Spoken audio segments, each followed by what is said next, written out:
again, and I'm here with the director-producer, Michael Green of Hayden Hill, official selection of The Hollow, one of our only documentaries. And we're excited to have him because he is also across the pond in England. So he's also our first international entrant. So please, let's all welcome Michael. Hi, Michael. Hi. Hi. So, Michael, let's talk a little bit about you and your production that we're just so excited to have. Okay. So let's talk about you and your film history. You're in film school. Where do you go? I go to this film school called Met Film in Birmingham. Oh, nice. And what's your niche in film? What do you like to do? I'm leaning towards sort of production design, props, sets, costumes, that sort of thing.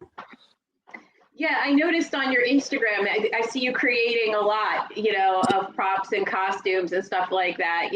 What is your most intricate prop that you've created so far, you think? Probably I made this puppet for a recent experiment film, kind of like this big Venus flytrap, and I've never nice. So Oh, yeah. yeah. And organs that I made for the second film as well. That was new because I'm just doing new things because I've got to try it. So, but it was definitely interesting, like liquid latex and stuff like that, and trying to do it for as cheap as possible. So, Yeah, that's the name of the game. Even when we do paranormal investigation, we're kind of like, paranormal equipment on a budget because it could get out of hand real quick, and it doesn't really benefit anybody. Yeah, but you did post on your Instagram page. You did post the brain, right? Yeah, it's part of the guts and stuff, I think. Yeah, you did. That was pretty cool. Yeah. So what brought you to doing Hayden Hill? I know it was for an assignment, right? So what was the assignment specifically? It was to create a documentary that's about 5 minutes that's on pretty much everything that you wanted to do. It had to be approved by our uni board though, and stuff like that.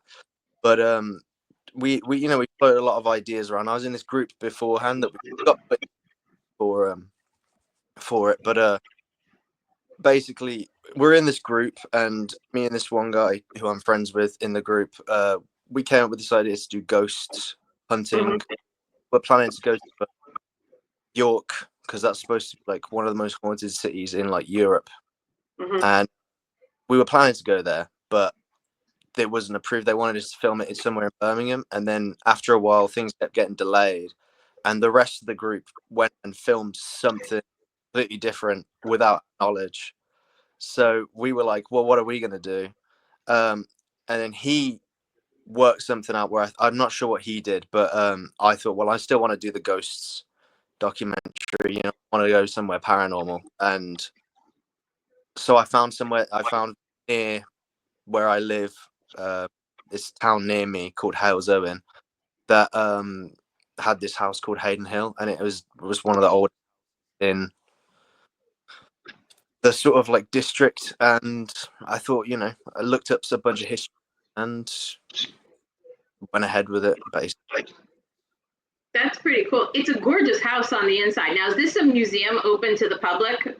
Yeah, and it's free as well. Oh, really? Do they allow ghost hunts to happen there? Or no? They had I don't know if you know the show Ghost Watch, I think it is. Mm-hmm. They filmed there a while back. They stayed the night, went around the house.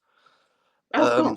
They do allow it, but I think it's more sort of you do a lot if you just showed up and just was I just check. I don't get that, but I'm sure asked and stuff because I didn't get to do any ghost hunt, sadly, but I just went around the house filming. They were perfectly fine with me just filming around the house, the rooms and stuff like that. So yeah, I'd say probably if you wanted to go, probably try it. Did anything weird happen to you when you were there, or no? Sadly, you just kind of like walked around and that was it. Well, I walked around. It was like the house is sort of like is different like environments. It's sort of like some rooms are really hot, some rooms are really cold, but it's like all very sort of what you get with like an old house and like the old picture is very, you know, you can imagine people having and the paintings, some of the paintings, it feels like they're watching you. Very creepy Scooby Doo-esque painting. Yeah. That's great. So now, what are some of? I know you went over it in the film, but what are some of the what's some of the lore about the house? Not only just the paranormal lore, but some of a little bit of the history of the house, if you remember it. Yeah. So the man that used to own basically he grew up in the hall which was next to the house, which I'm not sure if that's open anymore to the public, but I'm pretty sure they do things that I think you can rent that out. I'm not sure, but anyway, basically he grew up in the hall and he always found it to be quite sort of, he didn't like it. It was very creepy and just not an enjoyable like childhood. So he decided that he wanted to build a new house next to it. And I mean, I thought that he probably was not too comfortable with the alleged in the hall, the house he grew up in, there was a maid, I believe, that fell in love with a monk, and because it was like they were like ostracized from the church, they were like buried into the basement of the hall. Oh wow! Like before, it was like properly like a residential building. Like that, it was like there was like a monastery attached to it, I believe, or there was some religious atmosphere going on there, and they basically buried the monk, his girlfriend, in the basement. Is so he kind of wanted to build a new that he could let his family grow. And he planned to demolish the hall, but he never got because he died shortly before he could like see it through, and they decided to attached to it. But that the house itself, there's plenty of stories in the sense of like having fallen downstairs and see that, like if you're there late at night, there's a apparition, or there's supposedly an that walks around the grounds with a top hat and a Victorian style clothes. In the film, I possibly be the Lord of the Manor himself, as he died. Got to see his house finished, so he just wanders the grounds, or it could just be one of the many other lords and dukes over time. His parents, his grandparents, because it was there for hundreds of years before he'd plan to knock it down. So yeah, just a little bit. Wow, that's interesting. One of the things I love so much about investigating in Europe is that the history of the homes and the buildings that are in Europe are even older than like our entire country. Yeah. and the relationship that Europeans have with the paranormal is so much different than the relationship that we have here. And from what I understand, paranormal investigation and ghost hunting pretty much happens on the regular by you. I could be wrong. You could correct me. More so than here, where it's still kind of like taboo. Like people, they're scared of it and they don't want to do it. But then again, it's like people here are, our country isn't, like I said, our country isn't as old as Europe's, general store. So, You definitely hear, like, even if it's not necessarily people being like, oh, I'm going to go have a look for some ghosts today or anything like that. It is more sort of like, people you meet at like a bar or something, and you're talking about maybe an episode of a show or something that and then someone overhears, they just start talking about paranormal things. It is, you could probably talk, and I mean, I have like been like at a bar and just someone who I don't know talking to me about ghosts, what you know, but yeah, no, it is definitely a broad thing, and I think a lot of people are more, I don't know, like a lot, like, yeah, you know, they're around, there's ghosts, you know, like it's less of a, oh well, there's no, a lot of people in England, I think, like, yeah, there probably are ghosts around here, you know, there's old, like it's, if not, and there's some, you know, it's old Celtic stories and stuff as well, of like banshees in Ireland and stuff, and that's like embedded into the culture, you know. Yeah, and we don't have that. It's like like going to a bar here. Yeah, you don't talk about it. You wouldn't talk about it. Like it's still like in a lot of circles, it's still like ridiculed. You know, Yeah, it's that oh, you believe in that, and and it's not. It's not as accepted. And I actually just did a lecture last weekend, and I was talking to people, and I was saying, you don't say the audience. I was like, you don't realize it, but nobody is here from this country originally. We're from someplace else that's much older, and those traditions and is embedded in our DNA. So, you might call it, speaking to the audience, like folklore or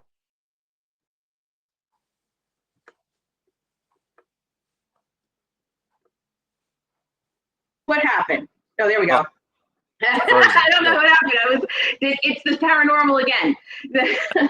No, it's weird. I was doing an interview with somebody else, and they were actually talking, and it was on the same pretty much topic. We're talking about culture. And she was African American, and she's from the deep South, and talking about the culture of the Caribbean, and when people were brought here as slaves, and we were talking about the color, as you see it on the bottom, of blue, and how that blue was considered a color to ward off the spirits. And as we're speaking about it, like blue popped up on our screen, and we were like, oh my God. So, and now we're talking about it again, and it just like, they're like, yep, we're here.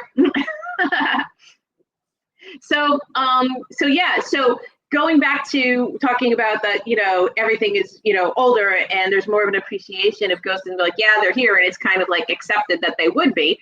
Have you ever had a ghost experience?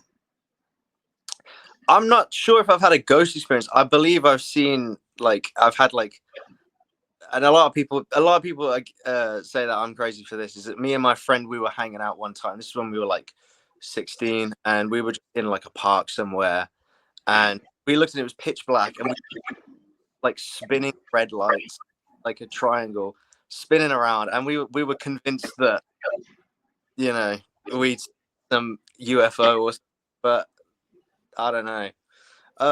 But no, I mean, my gran used to have a lot of like ghosts. She used to like every time we went somewhere, she'd be like, "Oh, it's haunted here," or like she had never had any reason. She just was like, "Ah, oh, it's cold," or it's just a lot of that stuff. I've definitely places that I've felt quite uneasy, but I never had anything like where I get it. Yeah. No, I get it. And seeing the red light, I just have to ask, were the red lights in the sky, or were they like low, like eye level? They were in the sky. Yeah, they were in the sky, and they were spinning around in like. Oh, that's weird. I was like, we thought it was a plane, but there was just no way. But I don't know. I like that's It's odd. Yeah, it's odd. That's It was odd. Well, I don't know. You're probably not aware, but I live in New Jersey, which is like near New York City, right? But not on top of it, but close enough. Anyway, in the area that I live, it was all over the news here that we've had what they call drone and UFO sightings for a period of time that it's on YouTube actually. Project Fear. I don't know if you're aware of who they are, but they're on YouTube, and they're kind of like, you know, ghost stories and ghost adventures and all those, you know, things. And they were here for a couple of days investigating this area because there were things in the sky, and you know, it was pretty interesting. So I'm always looking up because here we'll probably, you know, see something. But anyway, what led you to do ghosts for your project? You just decided that that's what you wanted to do, or? Yeah, I mean, I'm always very interested in like paranormal things. I love weird stuff, basically. I don't know, like I grew up like watching like X-Files and Twilight Zone. So Mm-hmm. I just want to like, I thought it would be fun to do something like that, like but real, you know. And I thought, I don't know, I've always wanted to do like investigating paranormal because I like the idea of like something being like out there and you just having to like stumble across, and like who knows, you know. Like I do like a lot of like legends and stuff like that. So I don't know, it just seemed fun and definitely into it. So I just thought, like, why, given the opportunity, might as well. That's awesome. And I'm sure all the folklore and legends feed your creativity when you're building your sets. And yeah. So what's one legend that sticks out for you? I gotta say, probably, I mean, I do love the old Irish legend of the Banshee. A woman wanders at night in like a, and if you meet her, or if around your garden, try and see what's wrong, scream and let out like a wail that's like a, I don't know, like a fox or something. Yeah, a Yeah. high pitch. Yeah. I like the idea. I just sort of, I mean, I like, you know, like urban legends as well, like Slenderman and stuff like that. Oh yeah. That's always fun. But yeah, I mean, I've seen a lot of documentaries about people like Manchester and stuff that by aliens, and one of them, you know, it's just like, it just seems like any to it, you know, and it's always in something. Yeah. That's fantastic. Yeah, I did you see, when you were saying you're watching documentary, have you seen the true crime documentary about the two girls that murdered somebody for Slenderman? Yeah, I have seen. That's incredible. I'm watching that and I'm going, oh my God. I was like, wow, that's something special right there. Holy moly. So what's on the horizon for you? What's coming up next in terms, now you said you wanted to specialize in, you know, in prop design and all that stuff. So what's on the horizon for you next in terms of that, or film, or ghosting? Yeah. Well, I think I've broken up for like summer, so like at the moment I've not got a lot going on, but I will do probably soon. I just need to organize some things. Next year I am doing like a specialization in the set in production design. So I'll be only doing that. You know, like I'm gonna try and get in, dabble with some more things, and we put together a year film next year. That's what, and just build a portfolio basically to try and get on some stuff. But I think at the moment I am going to be trying to, you know, just ask friends like, are you doing anything? You know, go to some like, oh, what are they called? Mixers, like where you go meet industry people. Yeah, I might try do some of that.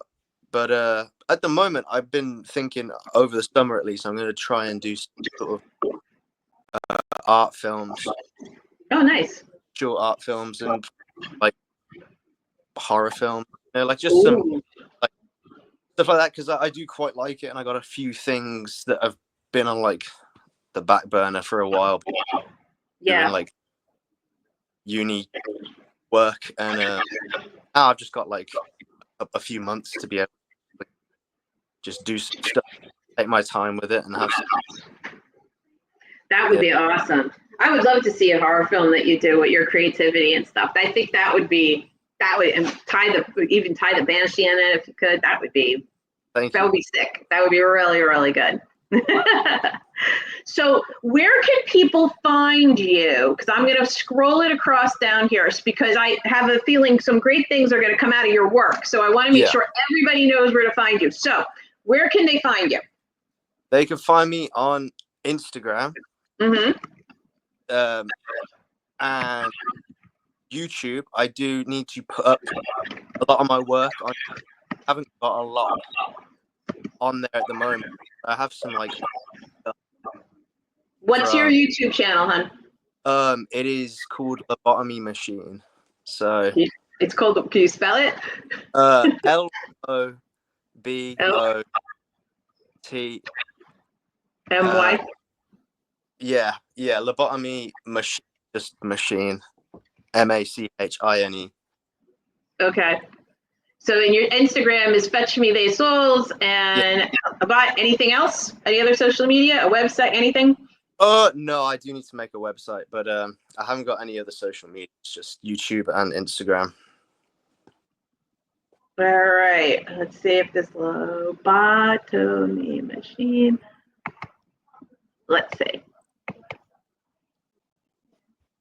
Let's see if it goes across. Yeah. There it is. Look at that. Awesome. Pretty cool. Huh? I need to put some more of my newer stuff up, but yeah.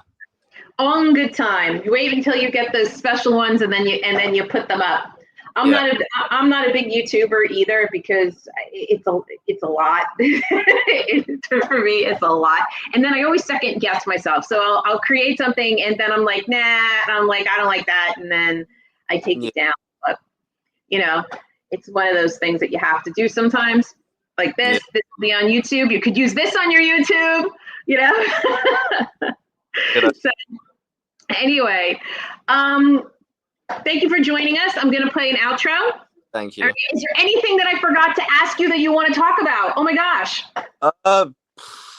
No, not really. I would just want to say thank you to Emily and Rosie Ford for helping me film the actual, for helping photography and sound recording, because I wouldn't have been able to do it without help. So yeah. That's awesome. If you send me their contact information, I will send them a copy of this so that they can hear your shout out. And please feel free to share this out to all your friends. I made you the poster for everything, and I'm going to send you the laurels that you could put on it. That it's an official selection. Thank you. And we're on our way. Okay, so I'm going to play the outro. And thank you very much. Thank you for having me. Thank you. Bye-bye. Bye.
Why won't this end?